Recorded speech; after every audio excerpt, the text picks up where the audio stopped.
Hello दोस्तों, नमस्कार। उत्तम स्टडी में आपका स्वागत है। मैं अनुज कुमार आज फिर एक नए वीडियो के साथ।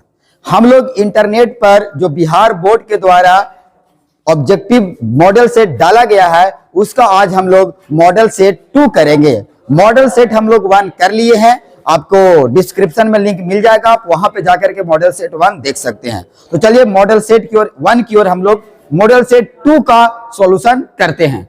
तो चलिए देखिए मॉडल सेट 2 का पहला क्वेश्चन क्या बोलता है बाबू। पहला क्वेश्चन कह रहा है कि कूलाम बल है। कूलाम बल क्या है बताओ। कूलाम बल क्या है? तो आपके सामने ऑप्शन है कि कूलाम बल एक केंद्रीय बल है, कूलाम बल एक विद्युत बल है, कि कूलाम बल दोनों है, कि इनमें से कोई नहीं।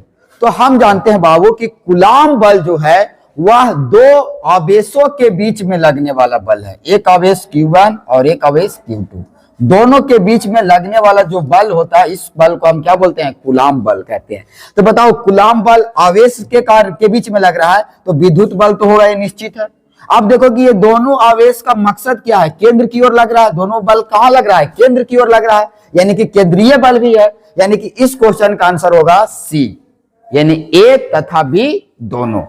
यानी कहने का मतलब है कि कूलाम बल है जो केंद्रीय बल भी है और कूलाम बल जो है वह विद्युतीय बल भी है।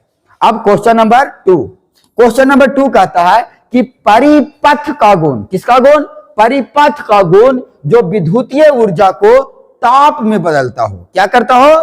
ताप में बदलता हो। तो हम जानते हैं बाबू कि कोई भी परिपथ रहेगा तो इसमें क्या प्रवाहित होगा? धारा। और धारा को प्रवाहित होते होते उसमें क्या उत्पन्न हो जाता है? उष्मा।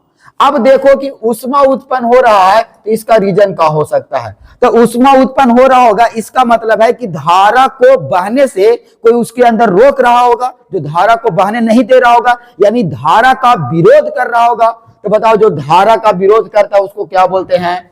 प्रतिरोध। यानी कि जो धारा का विरोध करेगा उसको प्रतिरोध कहेंगे, और प्रतिरोध के कारण ही कोई भी विद्युत परिपथ में उष्मा उत्पन्न हो जाता है, ताप में बदलता है। यानी इस क्वेश्चन का आंसर हो गया कौन? ए, यानी कैसा बाबू? प्रतिरोध। कहता है बीट स्टोन ब्रिज में PQRS के बीच में संतुलन की स्थिति में क्या होता है संबंध? मतलब किस पोजीशन में रहता है तो ये संतुलन की स्थिति में कहलाता है। तो बीट स्टोन ब्रिज देखिए कुछ इस प्रकार से बनता है। बीट स्टोन ब्रिज में देखिए इस प्रकार से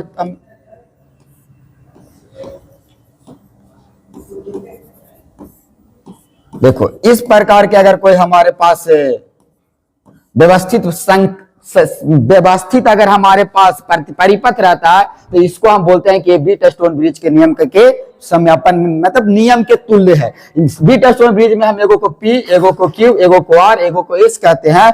और PQRS के बीच में कैसा संबंध होता है? तो P/Q इक्वल टू R/S। देखो P/Q इक्वल टू R/S, यानी क्वेश्चन नंबर 3 का बाबू ऑप्शन नंबर बी का हो गया, सही हो गया। अब चलिए बाबू नेक्स्ट क्वेश्चन की ओर।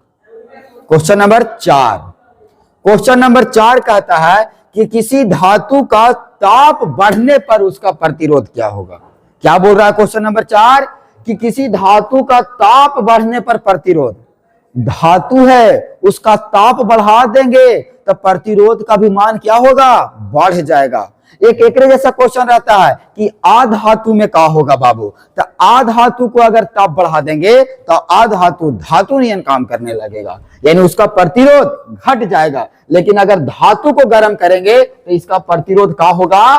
बढ़ता है। क्या होता है? बढ़ता है। अब बाबू क्वेश्चन नंबर 5 की ओर कहता है कि एक आदर्श वोल्टमीटर, कैसा वोल्टमीटर? आदर्श वोल्टमीटर का प्रतिरोध होता है। तो देखो एगो दम इसने नाम है, एगो को बोलते हैं आदर्श वोल्टमीटर और एगो को बोलते हैं आदर्श एमीटर। तो देखो बाबू आदर्श वोल्टमीटर का जो प्रतिरोध होता है वो अनंत होता है, और आदर्श एमीटर का जो प्रतिरोध होता है वो शून्य होता है। क्या होता है? शून्य। तो आदर्श वोल्टमीटर का प्रतिरोध क्या होगा? अनंत। एगो ऐसने क्वेश्चन है कि आदर्श एमीटर का प्रतिरोध, तो तुम याद रखना कि आदर्श एमीटर का प्रतिरोध होता है शून्य। चलो नेक्स्ट क्वेश्चन की ओर। क्वेश्चन नंबर देखो ये 6 कहता है समान आवेश के कारण ए तथा बी समान विभवांतर में त्वरित होने के बाद एक समान चुंबकीय क्षेत्र में प्रवेश करके R1 और R2 त्रिज्या में क्रमशः वृत्तीय मार्गों पर बनाते हैं तो A और B के द्रव्यमान का अनुपात होगा। तो देखो हम जान रहे हैं कि जिसका द्रव्यमान ज्यादा होगा उसका त्रिज्या भी क्या होगा, ज्यादा होगा। यानी कि द्रव्यमान और त्रिज्या के बीच में कैसा संबंध है, समानुपाती का। अगर जिसका द्रव्यमान ज्यादा उसका त्रिज्या ज्यादा और जिसका द्रव्यमान कम उसका त्रिज्या कम। तो बोलता है कि ए और बी के द्रव्यमान, ए और बी का द्रव्यमान मतलब m1 बटा m2। तो m1 बटा m2 होगा बाबू जो किसके बराबर होगा, तो R1 बटा R2 के होल स्क्वायर के बराबर होगा। यानी कौन है ऑप्शन में, देखो तो ऐसा वाला R1 बटा R2 के होल स्क्वायर, अरे दो जगह, अच्छा हाँ हाफ है पावर, हाफ ना होल स्क्वायर, यानी इस क्वेश्चन का ऑप्शन कौन हो गया, सी। अब आते हैं नेक्स्ट क्वेश्चन की ओर, 7 नंबर क्वेश्चन। एम्पियर छोटा मात्रक है। अब बताओ बाबू एम्पियर किसका मात्रक है, तो तुम बोलेगा कि एम्पियर तो विद्युत धारा का मात्रक है। ऑप्शन में देखो विद्युत धारा है ये नहीं, तो देखो विद्युत धारा नहीं है, लेकिन अब ऑप्शन में अगर यही 4 ऑप्शन है तो इसी 4 में से हमको ढूंढना है कि कौन इसका सटीक आंसर हो सकता है। जैसे देखो एम्पियर विद्युत धारा कैसा मात्रक होता है, तो शक्ति का भी हो सकता है कि आवेश का, कि ऊर्जा का, विभवांतर का। तो हम बोलेंगे बाबू कि एम्पियर छोटा मात्रक है किसका, आवेश का। ऐसे आवेश का एसआई मात्रक कूलम होता है, लेकिन हम एसआई मात्रक नहीं कह रहे हैं। एम्पियर किससे संबंध रख सकता है, तो बोलेंगे एम्पियर आवेश का। क्योंकि ऑप्शन यही 4 है तो 4 में ही एक ढूंढना है। इना के विद्युत धारा नहीं है तो क्वेश्चन को गलती कह देंगे। एग्जामिनर जानबूझ के क्वेश्चन दिया है कि आपको क्वेश्चन पकड़ने की आइडिया है कि नहीं है। यानी एम्पियर छोटा मात्रक है किसके, आवेश के। अब बाबू अगला क्वेश्चन कहता है चुंबकीय फ्लक्स का एसआई मात्रक होता है। चुंबकीय फ्लक्स कैसा मात्रक का होता है, वेबर। चुंबकीय फ्लक्स का एसआई मात्रक क्या होता है, वेबर। क्या होता है, वेबर। अब क्वेश्चन नंबर 9 की ओर कहता है कि डायनेमो का कार्य सिद्धांत कैसे है। डायनेमो किस पर काम करता है, धारा के ऊष्मीय प्रभाव पर, कि विद्युत के चुंबकीय प्रेरण के सिद्धांत पर, कि प्रेरित चुंबकत्व पर, कि प्रेरित विद्युत पर। तो बाबू जो डायनेमो है, ये जो डायनेमो है ये विद्युत चुंबकीय प्रेरण के सिद्धांत पर काम करता है। किस पर काम करता है, विद्युत चुंबकीय प्रेरण के सिद्धांत पर। आते हैं अब नेक्स्ट क्वेश्चन की ओर। चलो 10 नंबर क्वेश्चन क्या कह रहा है, 10 नंबर क्वेश्चन देखिए। कहता है तप्त तार अमीटर, क्या बोल रहा है बाबू, तप्त तार एमीटर मापता है प्रत्यावर्ती धारा का कैसा मान, उच्चतम मान, कि औसत मान, कि मूल औसत वर्ग धारा, कि इनमें से कोई नहीं। तो देखो जो तप्त तार एमीटर होता है, क्या होता है बाबू, तप्त तार एमीटर, यह क्या करता है, मूल औसत वर्ग धारा मापता है। क्या मापता है, मूल औसत वर्ग धारा, रूट मीन स्क्वायर वैल्यू, जिसको आरएमएस लिखते हैं शॉर्टकट में। क्या लिखते हैं बाबू, आरएमएस वैल्यू, यानी प्रत्यावर्ती धारा का आरएमएस मान मानता है। तो 10 नंबर क्वेश्चन का ऑप्शन कौन हो गया, सी। आते हैं 11 नंबर। ट्रांसफार्मर का कोड बनाने के लिए सबसे प्रयुक्त पदार्थ निम्नलिखित में से कौन है। तो ट्रांसफार्मर के कोड बनाया जाता है किसका बाबू, मुलायम इस्पात का। किसका बनाया जाता है, मुलायम, सॉफ्ट आयरन के। तो मुलायम एक ऑप्शन में एक है, मुलायम इस्पात का। आजा क्वेश्चन नंबर 12 कहता है किसी परिपथ में, किसमें बाबू, किसी परिपथ में 0.1 इस सेकंड है, इस 5 ना समझना, क्या है, सेकंड है।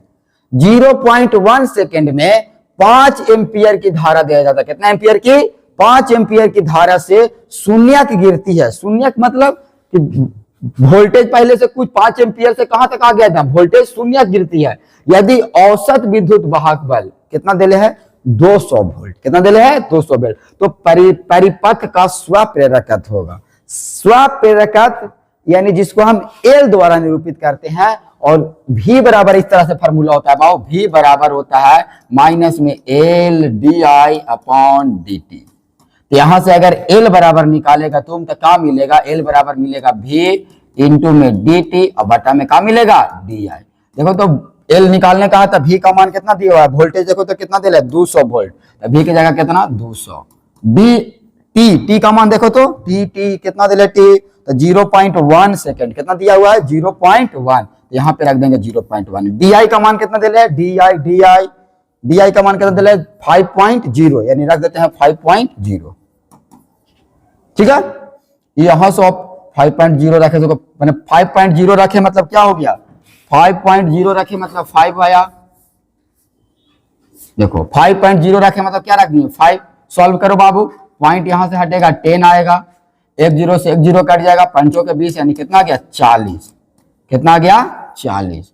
यानी कि स्व प्रेरकत्व का मान हो गया 40 हेनरी। मात्रा क्या होता है इसका? हेनरी। ऑप्शन में देखो तो 4 henry, 3 henry, 4 millihenry, 3 milli henry.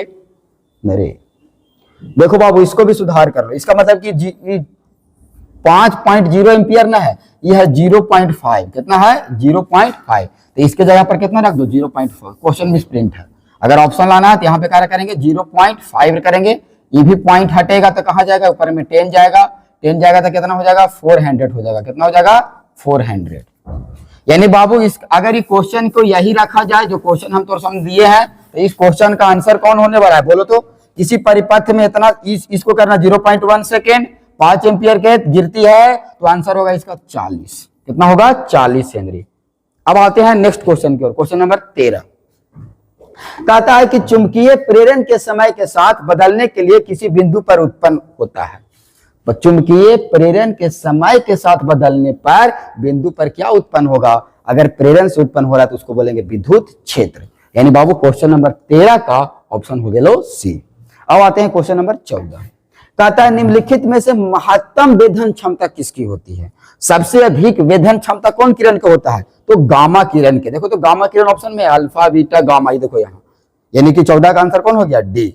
आते हैं या 15 की ओर। कहता है एक गोलीय दर्पण को पानी में डुबा दिया जाता है। कहाँ डुबा दिया जाता है? पानी में। तो इसकी फोकस दूरी क्या होगी? बाबू फोकस दूरी पर कोई इफेक्ट नहीं पड़ेगा, अचर रहेगा। यानी फोकस दूरी में कोई परिवर्तन नहीं आएगा। कहे तो वाला में डुबाएंगे तब परिवर्तन आएगा।